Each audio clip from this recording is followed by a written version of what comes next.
Coming up on this Friday edition of Newsline at noon, South Korea and the U.S. agreed to indefinitely postpone the transfer of wartime operational control from Washington to Seoul, underlining their determination to jointly cope with threats posed by North Korea.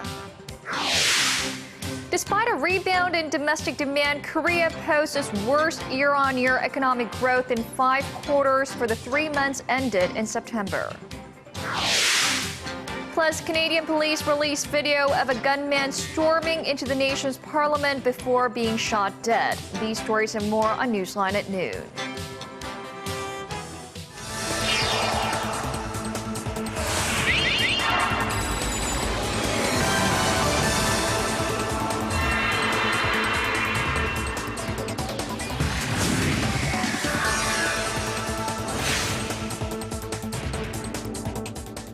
It's noon Friday, October 24th here in Korea. Thanks for tuning in. Live from Seoul, I'm Eoh Jin-joo.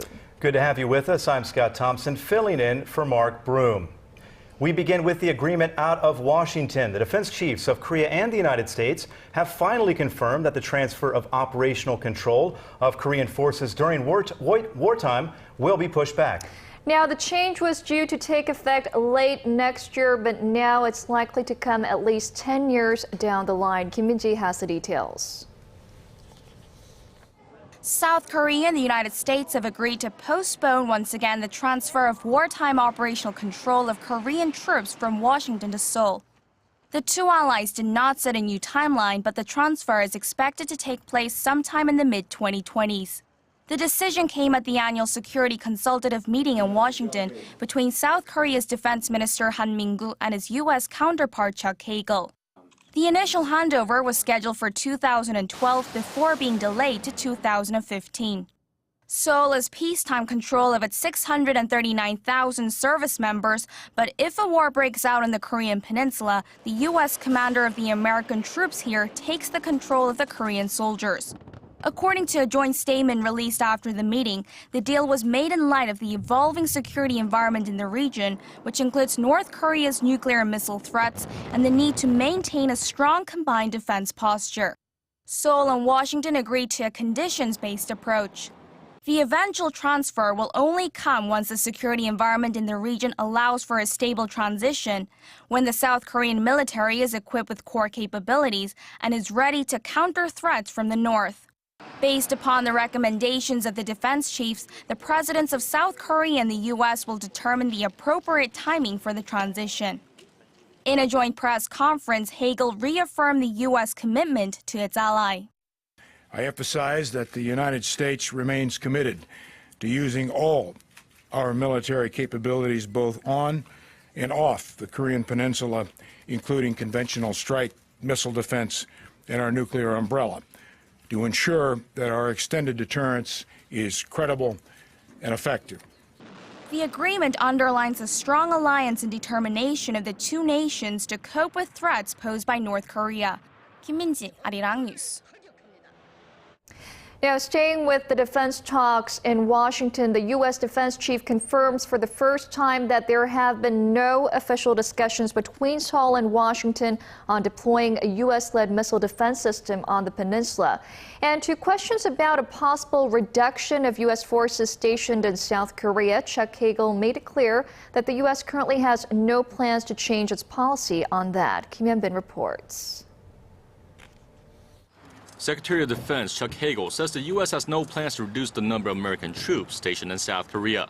Speaking at a joint news conference alongside Korean Defense Chief Han Min-gu at the Pentagon on Thursday, Hagel said the United States does not intend to change its deployment policy for Korea.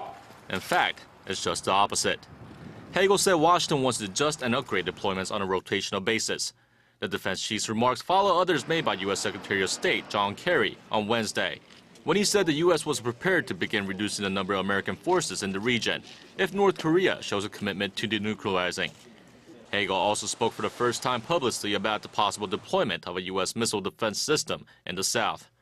He said there have been no formal discussions on the matter on any level between Seoul and Washington, although he did add that all options are being explored. The issue came to the fore when Deputy Defense Secretary Robert Work said earlier this month that the U.S. was considering sending the defense system to South Korea, and that talks were being had with Seoul on the matter.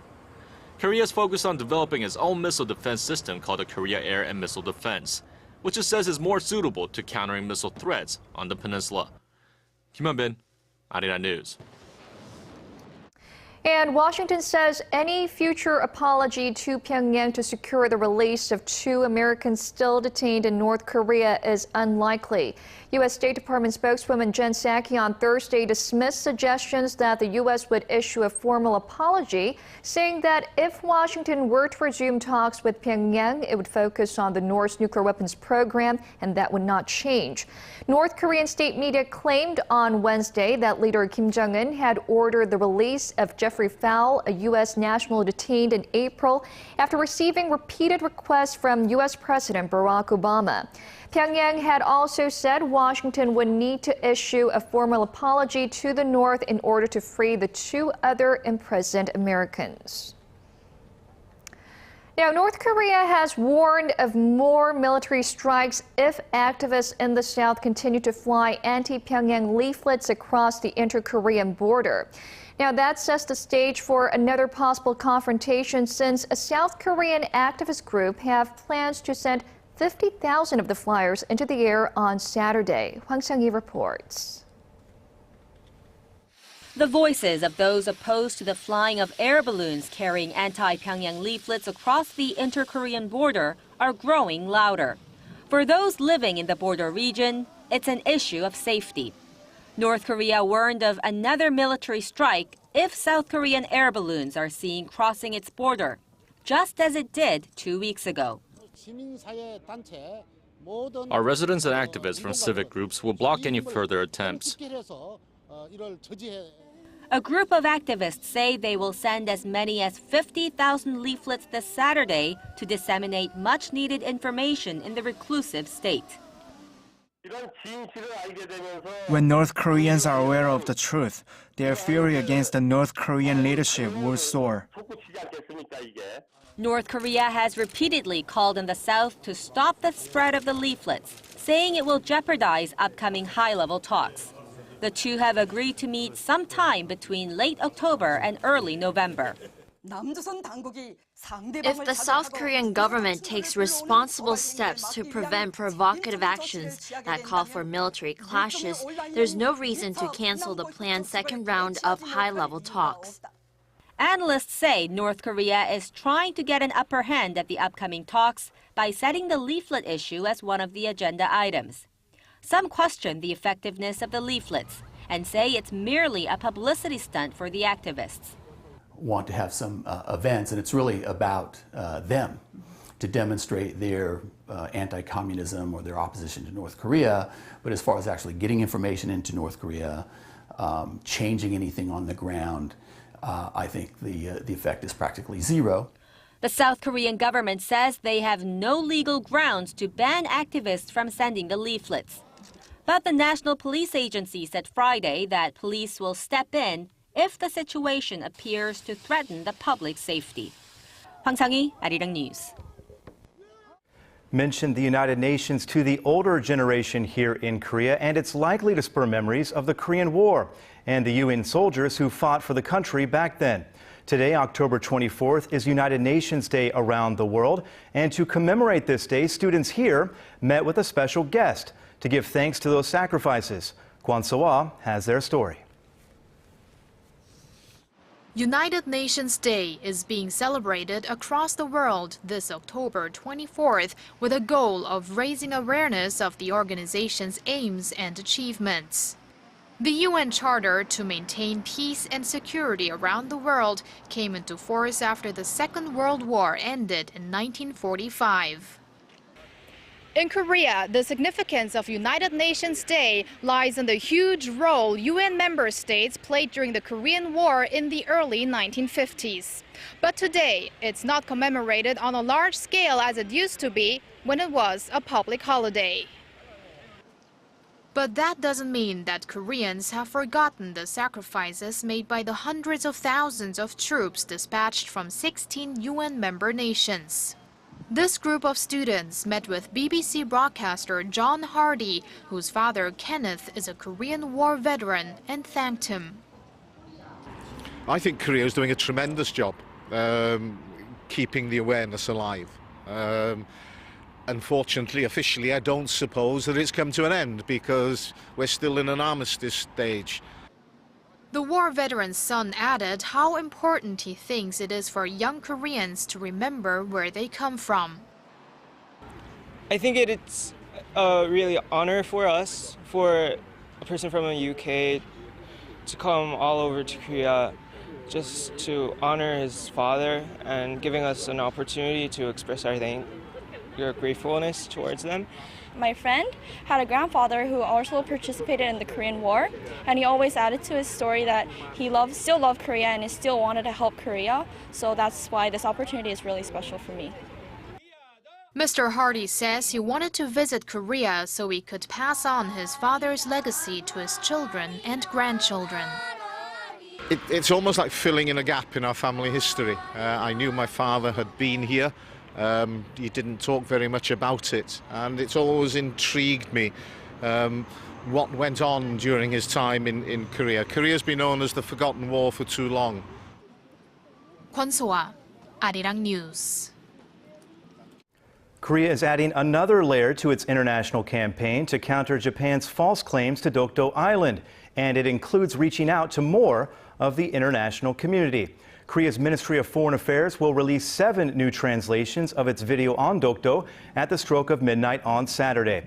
The 4-minute clip asserts that the rocky islets in the EC are an integral part of Korean territory, historically, geographically, and under international law. After the release of these 7 new videos, they will be available in 12 different languages. All of them can be found on Korea's Foreign Affairs Ministry website. There are signs that domestic demand here in Korea may be picking up, with the economy growing 0.9% in the third quarter from a quarter earlier. But the pace of growth has fallen short of expectations amid sluggish exports and facility investment. Hwang Ji-ae has the details. It was not all good news, although the Korean economy accelerated in the July to September period. The Bank of Korea said Friday that the domestic economy grew 0.9% in the third quarter this year from a quarter earlier, speeding up from a 0.5% growth in the April to June period. That, however, was largely due to a low base in the second quarter when domestic consumption dropped sharply after April's ferry disaster. It was also the increased government spending that led the rise. From a year earlier, the Korean economy expanded 3.2%, the slowest pace in more than a year. And Korea's traditional growth engine, exports, slipped 2.6% in the third quarter from the previous quarter, while the output in the country's manufacturing sector dropped 0.9%. That marks the first drop in 5.5 years. The central bank cited the sluggish global economy and the recent poor performance by some of Korea's major conglomerates like Samsung Electronics as major reasons. Facility investment also dropped 0.8%, marking a slowdown from a surprise rise in the second quarter this year of 1.1%. Hwang Ji-ae, Arirang News.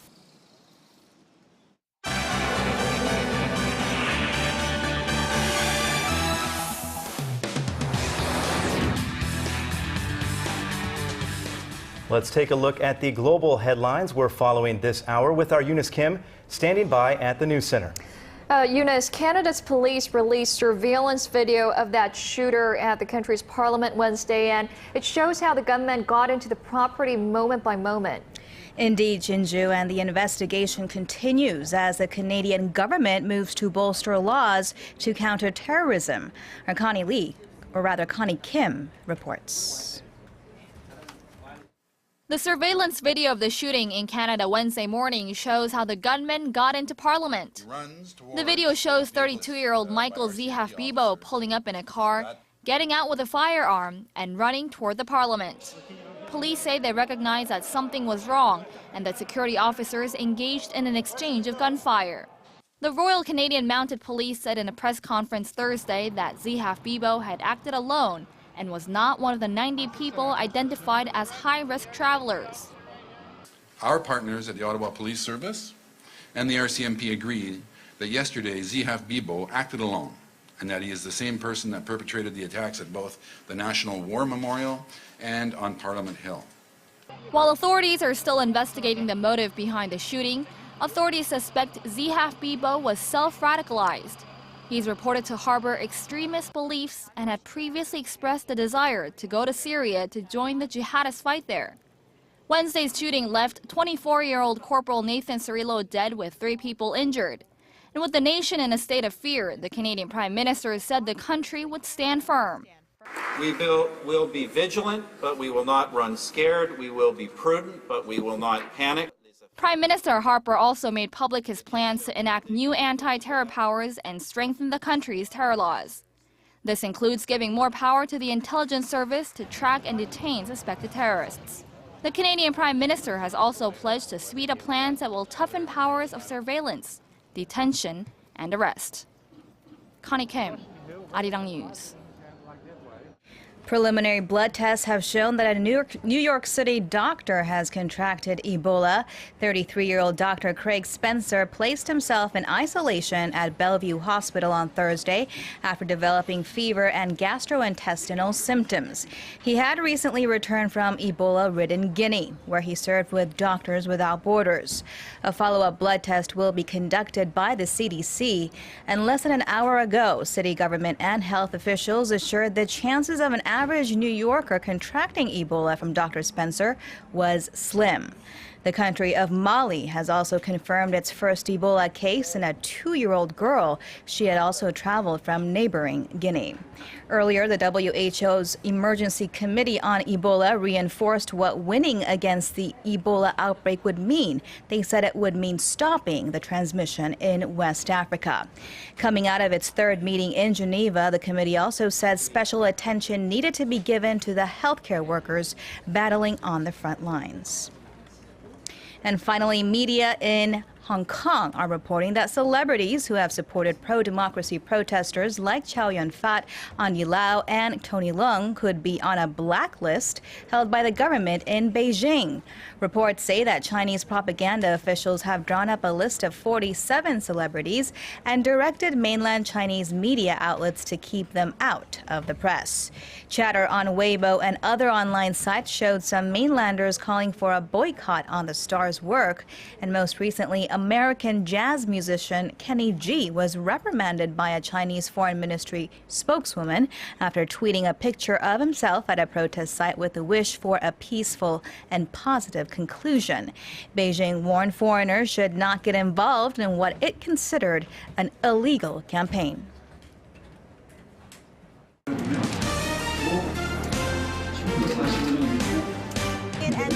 Stay up to date on the latest news out of Korea. Connecting to our team of reporters about the issues that matter to Korea. On air, on your mobile, online. Find out more about Korea on NEWSLINE at Noon with Mark Broome and Eoh Jin-joo. I'm Eoh Jin-joo. Market researcher, strategy analytics, and Thursday that LG Electronics brought in about. Samsung Electronics, Hyundai Motor, and LG Group will build more R&D centers here in Seoul to counter the rising competition from rival companies in the global market. Analysts say setting up these centers in the capital city would help these firms attract higher quality research personnel. Kim Ji-an reports. Some of Korea's largest conglomerates are building research and development outposts in the capital city of Seoul, a move seen as an attempt to attract more high-quality human resources. Tech giant Samsung Electronics is building a state-of-the-art R&D center on 33,000 square meters of land in the Umyeondong area of Seochogu in southern Seoul. Around 10,000 researchers are expected to move into the new center, which is reportedly envisioned as a more eco-friendly and somewhat more creative facility than the conventional office building. The move follows the company's completion of new research complexes in Gyeonggi-do Province, one in the city of Suwon last November and another in Hwasong in March for the study of electron material. The company spent nearly $14 billion on R&D last year and recruited more than 69,300 researchers. Automotive giant Hyundai Motor is reportedly considering turning its campus in Yangjae-dong into a research complex after having acquired a plot of land in the Samsung-dong district earlier this year. And on Thursday, electronics giant LG Group held a groundbreaking ceremony in Magok Industrial Park for its LG Science Park. Upon completion, the facility is to be the largest technology convergence research center in Korea. Kim Jung, Arirang News. And with just a week left before Apple's new iPhones hit stores in Korea, the nation's 3 mobile carriers, SK Telecom, KT, and LG U+, have rolled out a series of promotional campaigns to get a jump on what's expected to be some tough competition. SK Telecom is highlighting customized services for iPhone users, while LG U+ is offering discounts on the devices. KT, meanwhile, is promoting the phones to their existing customers and touting its high number of base stations nationwide. The 3 mobile carriers will begin receiving pre-orders for the latest Apple devices this Friday afternoon at 3 p.m. prior to the official release of the iPhone 6 and 6 Plus on October 31st. Fewer Koreans are celebrating their silver and golden wedding anniversaries these days because they aren't staying together long enough. The number of so-called gray divorces or divorces between couples who have been married for 20 years or more has hit a record high here. Connie Lee tells us why. It's until death do us part. Or not. New data shows that more older people are getting divorced in Korea. It's the so-called gray divorces, or the splitting of couples married for 20-plus years that have been on the steady rise for the past 5 years. And last year, it hit a new high. More than 32,000 of these couples ended their marriages in 2013, making gray divorces the largest portion of all divorces at about 28%. Experts point to the aging population of baby boomers for the large number. But other than that, there is a change in how older spouses view marriages that is prompting them to split. Different from before, older spouses now seek their personal happiness and fulfillment, especially after their kids are out of the house. If they're not getting that in their marriages, then they are opting for divorce. The professor adds that there's less of a social stigma attached to divorce than there was decades ago, making it a bit easier for couples to officially end their marriages in court. So what were the top reasons why Koreans got a divorce last year? Well, data shows that personality differences was number 1, followed by financial problems and domestic issues, such as infidelity. However, gray divorce isn't just a trend seen in Korea. The United States has been seeing this phenomenon for similar reasons. A recent report called The Gray Divorce Revolution by Susan L. Brown and I-Fen Lin says that the number of gray divorces has doubled in the U.S. since 1990. And with lifespans increasing, experts expect more gray divorces in the future. Connie Lee, Arirang News.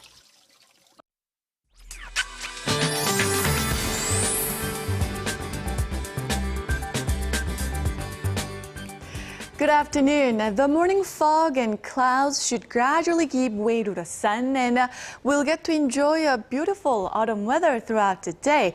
And the afternoon temperatures will be slightly milder than yesterday, reaching to above 20 degrees Celsius. So with that in mind, let's take a closer look at the readings for today. Now, the daytime high in the capital will be topping out at 21, while Daegu, Gwangju, and Busan will all rise to 22 under lots of sunshine. Now for other regions, Jeju Island will make it up to 21, while Daejeon and Dokdo will see highs of 20 later in the day. And it seems like the delightful autumn weather will persist throughout the weekend. Highs will remain on the mild side under plenty of sunshine. So hopefully you will be able to make the best of the fine weather this weekend. That's all for Korea, and here's the international weather for viewers around the world.